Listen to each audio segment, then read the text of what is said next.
all these little steel balls that look, if you look at it from the outside, they look fine.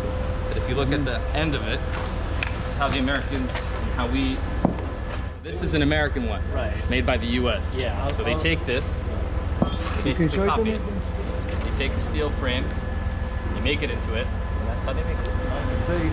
They take him down in the elevator here in the shaft, and from the elevator they contain the rockets in a place which is safe, and then it goes down to other areas inside the tunnel system.